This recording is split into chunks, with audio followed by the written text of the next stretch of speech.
கனவுகள் கலைந்த பின்னும் அவை நினைவிலிருந்து மறைவதில்லை. ஏனென்றால் கனவுகள் தோன்றுவதே நினைவு குழிக்குள்ளிருந்துதான். அவை மறைந்து கொள்ளும் இடமும் வெளிப்படுத்திக் கொள்ளும் இடமும் ஒன்றுதான்.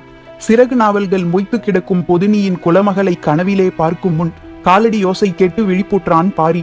கனவு கலைந்தது. ஆனால் அதன் பின் நினைவு கலங்கியே இருந்தது. கனவின் ஆற்றல் அதுதான். நாவற்பழத்தின் துவர்ப்புச் சுவை படிந்து கிடக்கும் பெண் யாராக இருப்பாள் என்ற வினா எளிதில் உதிர்வதாக இல்லை. மேழகன் ஐஞ்சுவை கல் கொடுத்து வரவேற்ற கணத்தில் இருந்து பாரியின் கண்கள் ஆதினியை தேடத் தொடங்கின.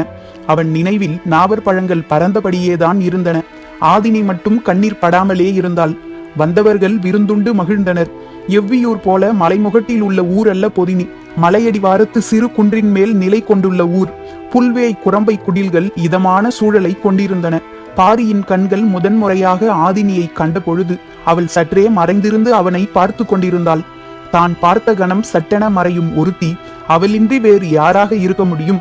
அவள் மறையத் தொடங்கும் பொழுதே மனம் கண்டறிய தொடங்கிவிட்டது. அதன் பின் மனதை கட்டுப்படுத்தி அழைத்துச் செல்வது எளிதல்ல. இழுத்துச் செல்லுதல் இயல்பாய் வாய்க்குமோ பெண்ணுக்கு என்று வாய்க்கையனிடம் கேட்க வேண்டும் என்று தோன்றியது. சேரனுடனான போரில் முன்களத்தில் நிறுத்தி எந்த பதிலும் சொல்லாமல் தவிக்க விட்டவன்தானே நீ, இப்பொழுதும் விடையின்றி தவித்தலை என அவன் எண்ணுவானோ என்று தோன்றியது. இருவரும் காண்பதற்கு முன்பே ஒருவரை பற்றி ஒருவர் அறிந்து வைத்திருந்தனர். செம்மாஞ்சேரலுடனான போரில் பாரி ஈட்டிய வெற்றி மலைநாடெங்கும் பரவி இருந்தது. ஆதினியின் கனவுக்குள் அவ்வெற்றி நாயகனே நிலை கொண்டிருந்தான். பாரியின் கனவுகளுக்குள் பறக்கும் நாவற்பழம் நிலை கொண்டிருந்தது. அவன் அந்த கதையை நம்பவில்லை. ஆனால் கதைகளால் சூழப்பட்ட ஒருத்தி பார்க்கும் முன்பே பழக்கமாகி விடுவாள். நன்றாக பழகிய ஒருத்தியை இன்னும் பார்க்கவே இல்லை என்றால் யாராவது நம்புவார்களா? காதல் இப்படித்தான் செய்யும். நீரற்ற குளத்தில் குளித்து நனைந்த கூந்தலோடு வருகிறவளுக்கு ஆடை கொடுக்க சொல்லி காதலனை அனுப்பி வைக்கும். உறக்கத்தில் பூக்கும் கனவு போல மயக்கத்தில் பூக்கும் கனவுதான் காதல். ஆனாலும் கனவை விட வலிமை மிக்கது. கனவு உள்ளுக்குள் மட்டுமே செயலாற்றுகிறது. தனக்குள் மட்டுமே பூக்கும் பூ. ஆனால் காதல் அப்படி அல்ல. உலகத்தையே பூக்கச் செய்யும் பூ. பூத்து குலுங்கும் பொதினியின் இளங்காற்றினூடே திக்கு தெரியாமல் அழைந்து கொண்டிருந்தான் பாரி.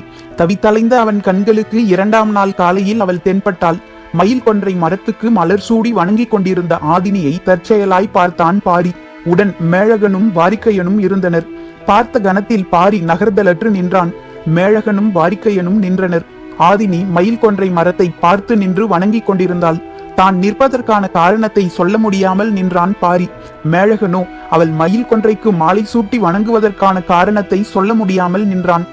பொதினிமலை பெண்கள் தனக்கானவனை கண்டுவிட்டால் மயில் கொன்றை மரத்துக்கு மாலை சூட்டி மகிழ்வர். ஆதினி அதைத்தான் செய்து கொண்டிருக்கிறாள்.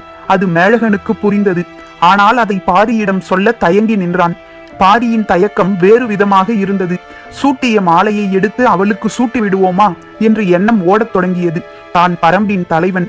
வந்த பணி முடியாமல் பிற பணியில் கவனம் சிதறுவது அழகன்று என தோன்றியது. எனவே அப்பணி முடியும் வரை ஆதினியை பார்ப்பதில்லை என்று முடிவு செய்து நடக்கத் தொடங்கினான். அவளின் முகம் பார்க்காமல் பொழுதை கடத்த முயன்றான் பாரி. அது அவ்வளவு எளிதாக இல்லை. பொதினியின் இளங்காற்றும் புல்மேடும் பெருமலையும் மணக்கும் மலைவாசமும் அவனை பாடாய் படுத்தின. ஆனாலும் மிகுந்த கட்டுப்பாட்டோடு எண்ணங்களை சிதறவிடாமல் இருந்தான். ஆனால் ஆதினியோ தனது நிழல் அவனது நிழலில் படும்படி பொழுதுக்கு ஒரு முறை நடந்து கொண்டிருந்தாள். அவள் கைவீசி நடந்த பொழுது வலக்கையின் நீல் நிழல் தனது மார்பை அணைத்துச் சென்ற பொழுது துடித்து போனான் பாரி. நிழலுக்குள் புகுந்து உடலுக்குள் வெளிவந்து கொண்டிருந்தாள் ஆதினி. எனதான் செய்ய முடியும் பாரியால்? 3ஆம் நாள் மாலை நேரத்தில் பொருத்தமான சூழலில் சாணிக்கல் பற்றிய பேச்சு வந்தது. வாரிக்கையனும் கூழையனும் மிகுந்த மகிழ்வோடு அதில் பங்கெடுத்தனர். பாரி அக்கல்லினை பரம்புக்கு தந்துதவ வேண்டும் என்று கேட்டான். மேழகனும் அதற்கு சம்மதித்தான். இப்பேச்சு நடந்து கொண்டிருக்கையில் சற்று தொலைவில் நெல்லி மரம் ஒன்றின் அடியில் தோழிகளோடு வீற்றிருந்தாள் ஆதினி. பாரி கேட்டதும் மேழகன் ஒப்புக்கொண்டதும் ஆதினியின் காதிலே விழுந்தன. ஒரு கணம் திகைத்தாள் ஆதினி. பாரியா இதனை கேட்டது என மீண்டும் ஒரு முறை மனதுக்குள் உறுதிப்படுத்தினாள். அவள் கண்கள் கலங்கின. சட்டென அவ்விடம் விட்டு அகன்றாள். உடனிருந்த தோழிகளுக்கு காரணம் புரியவில்லை. மேழகன் சாணைக்கல்லினை தர ஒப்புக்கொண்டதற்கு பிறகுதான் பாரியின் மனம் இயல்பு நிலைக்கு திரும்பியது. அதன் பின் தான் அவன் கண்கள் ஆதினியை தேடத் தொடங்கின. அவள் நெல்லிமரம் விட்டு அகன்றிருந்தாள். தேடி பார்த்தான். அவளை காணவில்லை. மறுநாள் காலையில் எழுந்ததும் பாரியின் கண்கள் அவளைத்தான் தேடின. மேழகன் வந்தான். சாணிக்கல் இருக்குமிடம் செல்ல எல்லோரும் ஒன்று கூடினர். ஆனால் ஆதினி கண்ணில் தட்டுப்படவே இல்லை. 3 நாள்களாக தனது நிழலோடு உரசி நகர்ந்த அவள் இப்பொழுது கண் பார்க்கும் வெளியிலேயே இல்லையே, ஏன் என புரியாமல் திகைத்தான். ஆதினியின் தோழிகளுக்கும் இது புரியவில்லை. பார்த்த கணம் முதல் பாரியை விட்டு அகலாத ஆதினியின் கண்கள் இப்பொழுது அவன் இருக்கும் திசை பக்கமே திரும்ப மறுப்பது ஏன் என்று அவர்களுக்கும் புரியவில்லை. சாணிக்கல்லை அரக்கோடு கலந்து பேருருளையாக செய்து காய வைப்பதை பற்றி மேழகன் விளக்கினான். பாரி அதை பார்த்து கொண்டுதான் இருந்தான். ஆனால் கல்லும் அரக்கும் ஒட்டாமல் இருக்கும் துயரம்தான் அவன் மனதில் இருந்தது. சாணைக்கல் காய்வதற்கு நாள்கள் ஆயின. அதுவரை காத்திருந்தனர். ஆனால் பாரியால் ஆதினியின் புறக்கணிப்பை புரிந்து கொள்ளவும் முடியவில்லை, தாங்கிக் கொள்ளவும் முடியவில்லை. அவளுடன் இருந்த தோழிகளுக்கும் விளங்கவில்லை. அன்று காலை வாரிக்கையனும் கூழையனும் உடன் வந்தவர்களை அழைத்து கொண்டு மருத்துவ குடில் நோக்கி புறப்பட்டு போன பொழுது பாரி மட்டும் போகாது தனித்திருந்தான். இன்று ஆதினியை கண்டு பேசுவது என முடிவோடு இருந்தான். சிற்றோடை கரையில் இருந்த செண்பக மரத்தின் அடியில் அவள் அமர்ந்திருந்தாள். தனித்திருந்தவளின் முகத்தில் கவலையின் கீற்று தென்பட்டது. குழப்பத்தின் பிடியில் இருந்த பாரி அவள் முன்னர் வந்து நின்றதும் பேச ஏதுமற்ற அவள் புறப்பட ஆயத்தமானாள். மரித்த பாரி என்னை விட்டு அகல்வதன் காரணம் என்ன என கேட்டான். நிமிர்ந்து பாரியின் கண்களை பார்த்தாள் ஆதினி. பார்வையின் பொருள் அவனுக்கு புரியவில்லை. அவள் சொன்னால், பரம்பின் தலைவன் நான் நினைத்தது போல் இல்லை. அதிர்ந்தான் பாரி. அவள் எதன் பொருட்டு இவ்வார்த்தையை பயன்படுத்துகிறாள் என புரிந்து கொள்ள முடியவில்லை. ஒருவேளை இவள் தந்தையிடம் சாணைக்கல் வேண்டும் என உதவி கேட்டதால் இப்படி எண்ணுகிறாளோ என்று தோன்றியது. இதில் தவறொன்றும் இல்லையே. வேளிர் குலம் தங்களுக்கு தேவையானதை கொடுத்து மாற்றிக்கொள்ளும் பழக்கம் எப்பொழுதும் உள்ளதுதானே. இதற்கு ஏன் இப்படி நினைக்க வேண்டும் என்று எண்ணியபடி அவளை பார்த்தான். அவள் நேர்கொண்ட பார்வையை கீழிறக்காமல் இருந்தாள். அவளின் உறுதி பார்வையின் கோணத்திலேயே வெளிப்பட்டு கொண்டிருந்தது. பாரியால் புரிந்து கொள்ள முடியவில்லை. யான் செய்த பிழை என்ன என்று கேட்டான். குலத்தலைவனுக்கு எது அழகு? தன் குலம் காக்கும் துணிவும் வீரமும். அவை இரண்டும் இருப்பதால் தான் அவன் தலைவனாகிறான். ஆனால் அவனுக்கு அழகு சேர்ப்பது அவற்றையும் மீறிய பண்புகள் தானே. இது கேள்வி அல்ல, விடை. நான் பண்பு பாராட்டுவதில் குறையேதும் வைத்தேனா என்று மனதுக்குள் எண்ணத் தொடங்கிய பொழுதே குரலின் வீரியம் குறையத் தொடங்கியது. சிறு செருமல் கொண்டு நிலைமையை சமாளித்தபடி பாரி கேட்டான். நீ கண்டறிந்த குறையை தயக்கமின்றி சொல். குறையை சொல்வதில் எனக்கு தயக்கம் இல்லை. ஆனால் சொல்லும் உரிமை இல்லாததே எனது தயக்கத்துக்கு காரணம். நீ மயில் கொன்றைக்கு மாலையிட்ட பொழுதே மன அளவில் நாம் உரிமை கொண்டு விட்டோம். பின் ஏன் தயங்குகிறாய்? ஆதினிக்கு சற்றே அதிர்ச்சியாக இருந்தது. பொதினியின் வழக்கத்தை அதற்குள் பாரி அறிந்து கொண்டானே என்று தோன்றியது. பரம்பின் தலைவன் வந்துள்ளான் என அறிந்ததிலிருந்து எனது மனம் நிலை கொள்ளவில்லை. வேளிர் கூட்டத்தின் இணையற்ற வீரனாக உம்மை பற்றிய கதை காடெங்கும் பரவி கிடக்கிறது. உன்னை பார்க்காமலே நான் காதல் கொண்டு கிடந்தேன். உனது வருகை நான் காதல் கொண்டு நீண்ட நாட்களுக்கு பின்னர் தான் நடந்தது என்றாள். பாரி வியப்புற்று கேட்டுக்கொண்டிருந்தான். ஆனால் சொல்ல சற்றே தயங்கினாள். பாரி அவளது வார்த்தையை கூர்ந்து கவனித்தான். பொதினிமலை வருகிறவர்கள் தம் குலங்காக்க மருத்துவ உதவியைத்தான் கேட்பார்கள். நீயோ ஆயுத உதவியை கேட்டாய். என்னால் அதனை ஏற்க முடியவில்லை. ஆதினி கூறிய பிறகு பாரியின் மனவழுத்தம் சற்றே குறைந்தது. அவன் சொன்னான், வேளிர் கூட்டத்தில் மருத்துவ அறிவில் உச்சம் கொண்டவர்கள் பொதினிமலை வேளிர்களே என்பதை நான் அறிவேன். ஆனால் எங்களுக்கு தேவையானதைத்தானே நாங்கள் கேட்க முடியும். மறுமொழி ஆதினியை மேலும் அதிர்ச்சிக்குள்ளாக்கியது. தங்களுக்கு என்ன தேவை என்பதையே அறியாமல் குலத்தலைவன் எப்படி இருக்க முடியும்? ஆதினியின் சொல் கடும் தாக்குதலாக இருந்தது. எதன் பொருட்டு இவ்வார்த்தைகளை பயன்படுத்துகிறாள் என்பது பாரிக்கு புரியவில்லை. பரம்பின் தேவைகளை நான் அறியவில்லை என்றா சொல்கிறாய்? கேள்வியை பாரி முடிக்கும் முன் ஆதினி சொன்னால், ஆம். மீண்டும் அதிர்ந்தான் பாரி. பரம்பு நாட்டை பார்த்தறியாதவள் பரம்பின் தேவையை நான் அறியவில்லை என்று எப்படி சொல்ல முடிகிறது? அதிர்ச்சியும் ஆவேசமுமாக மாறியது மனம். சற்றே மனதை அமைதிப்படுத்தியபடி பாரி சொன்னான், நீ பரம்பை அறியாதவள். பரம்பும் தேர்ந்த மருத்துவ குடிகளை கொண்டதுதான். எனவே எங்களுக்கு அது சம்பந்தமான தேவை எதுவும் எழவில்லை. எனவேதான் நாங்கள் மருத்துவ உதவி எதுவும் கேட்கவில்லை. சாணைக்கல் என்று பாரி பேசிக் கொண்டிருக்கும் பொழுது கையை உயர்த்தி பேச்சை நிறுத்தச் சொன்னால் ஆதினி. அவள் பார்வையில் இருந்த அழுத்தமும் கையை உயர்த்திய வேகமும் இடைவெளியின்றி நிறுத்தியது பாரியின் சொற்களை. பாரி விழி அசையாமல் அவளை பார்த்து கொண்டிருந்தான். ஆதினி சொன்னால், மருத்துவ தேவை எதுவும் இல்லாத ஒரு குலம் தன் குல ஆசானின் 3 மகன்களையும் ஆட்கொல்லி மரத்துக்கு சாக கொடுப்பானேன்? ஒற்றை கேள்வியால் பாரியை இரு கூறாக பிளந்தாள் ஆதினி. தொலைவில் கூழையனும் வாரிக்கையனும் பிரண்டை தேய்த்த சிரட்டையையும் பூனை வணங்கியையும் பார்த்துவிட்டு பாரியை நோக்கி வந்தனர். அவர்கள் வருவது அறிந்த ஆதினி அவ்விடம் விட்டு நகர்ந்தாள். உரை கல்லென நிலை கொண்டிருந்த பாரியை பார்த்த வாரிக்கையனும் கூழையனும் திகைத்து நின்றனர். பாரியின் அதிர்ச்சி கலைய நாளானது. சாணிக்கல் காய்ந்து கொண்டிருந்தது. செங்கார் சேவல் விருந்து நாள்தோறும் நடந்தது. பாரி அதன் பின் ஒவ்வொன்றாக அறிய தொடங்கினான். ஆட்கொல்லி மரத்தின் அருகில் செல்ல பொதினி மருத்துவர்கள் வழி கண்டுள்ளனர் என்பது பிறகுதான் தெரிய வந்தது. சேராங்கொட்டை விதையுடன் 3 விதமான மூலிகைகளை அரைத்து உடலெங்கும் தேய்த்து கொண்டால் அதன் அருகில் சென்று வரலாம் என்று சொன்னார்கள். சரி, இவ்வளவையும் தேய்த்து அதன் அருகில் செல்ல வேண்டிய தேவை என்ன என்று கேட்டபொழுது அதற்கு அவர்கள் சொன்ன காரணம் பேரதிர்ச்சிக்குள்ளாக்கியது. பொதினி வாழ் வேளிர் கூட்டத்தின் மருத்துவ அறிவு எவ்வளவு உச்சம் கொண்டிருக்கிறது என்பதை பாரியால் அப்பொழுதுதான் முழுமையாக புரிந்து கொள்ள முடிந்தது. செம்மாஞ்சேரலுடன் போரிட்டு அடைந்த வெற்றி மட்டுமன்று, தேக்கனின் மகன்களை ஆட்கொல்லி மரத்துக்கு சாக கொடுத்தது கூட கதை கதையாய் மலையெங்கும் பரவி கிடக்கிறது என்பதும் பாரிக்கு புரிந்தது. வந்த புதிதில் சாணிக்கல்லை பற்றியே கேட்டுக்கொண்டிருந்த பாரி இப்பொழுது ஆட்கொல்லி மரத்துக்கான மருத்துவத்தையே கேட்டுக்கொண்டிருக்கிறான் என்பதை மேழகன் கவனித்தபடி இருந்தான்.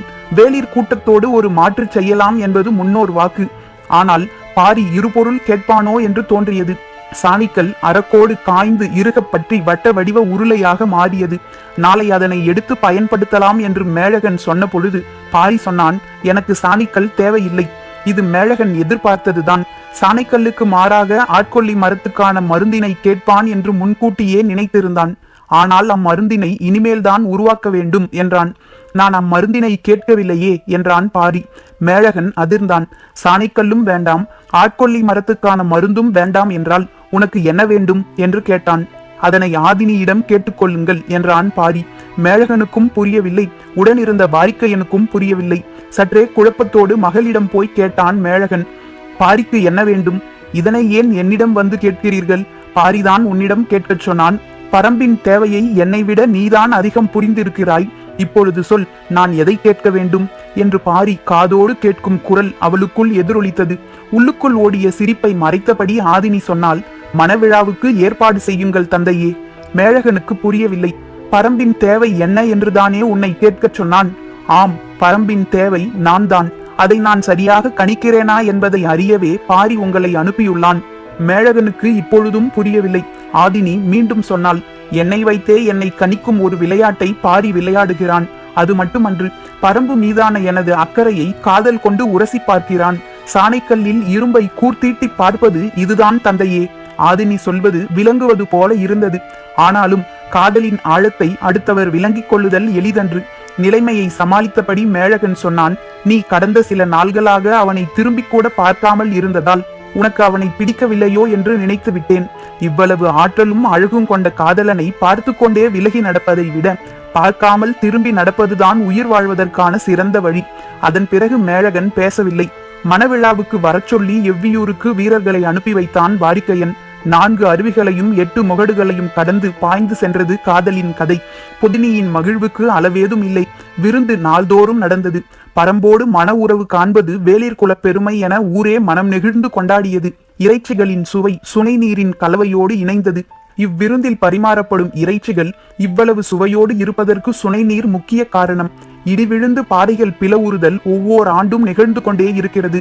ஆனால் பாறையின் பிளவுகளின் ஊடே உருவாகும் புதிய சுனை நீர் கடினத்தன்மை கொண்டிருக்கும்.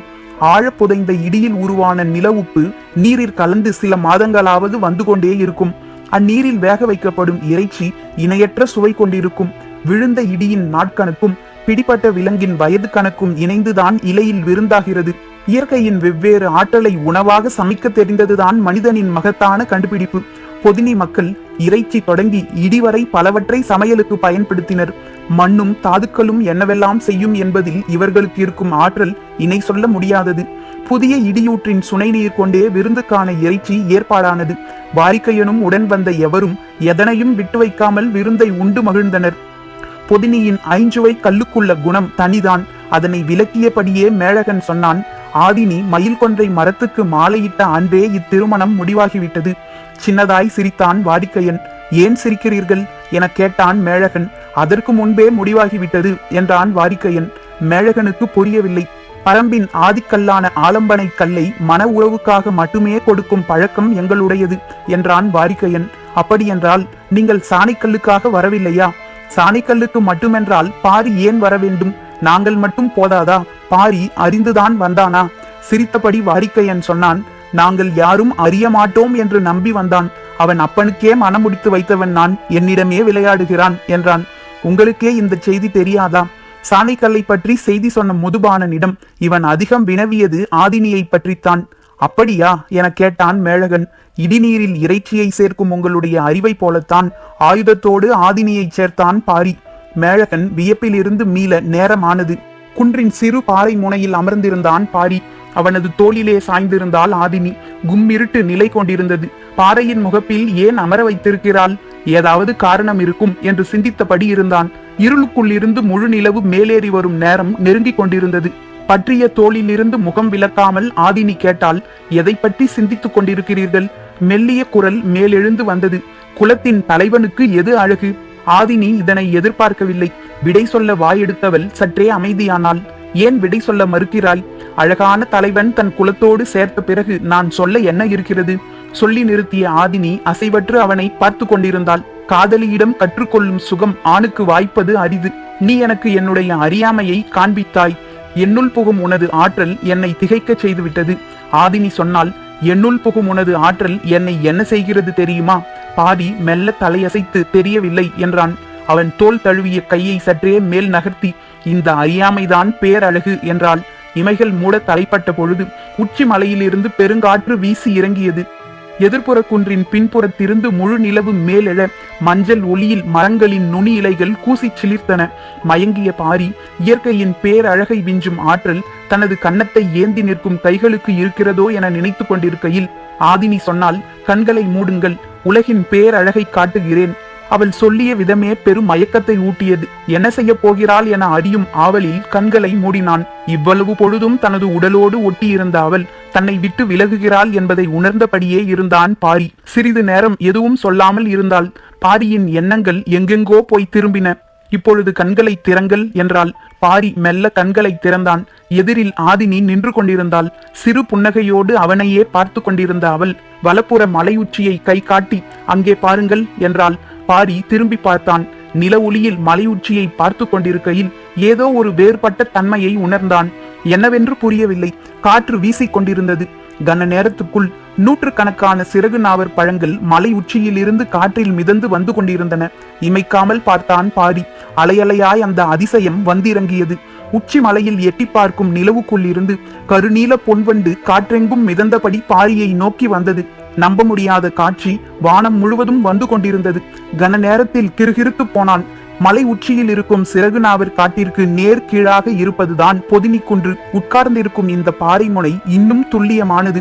விரிந்த ஈரிலையால் மிதந்து வரும் நாவலை அவனது கை எட்டி பிடிக்கும் பொழுது விலகி இருந்த ஆதினி அருகில் வந்து கட்டிப்பிடித்தாள். ஈரிலை கொண்டு இருவரையும் மூடின சிறகு நாவல்கள். கண் திறக்கவும் முடியாமல் மூடவும் முடியாமல் அவன் தவித்த பொழுது துவர்ப்பின் சுவையை அவனுக்கு ஊட்டத் தொடங்கினாள் ஆதினி. நாவர் பழத்தின் சாறு உள்ளிறங்கியது. பறப்பதற்கு ஈரிலை கூட தேவையில்லை. ஈரிதழே போதும். பரம்பின் குரல் ஒலிக்கும்.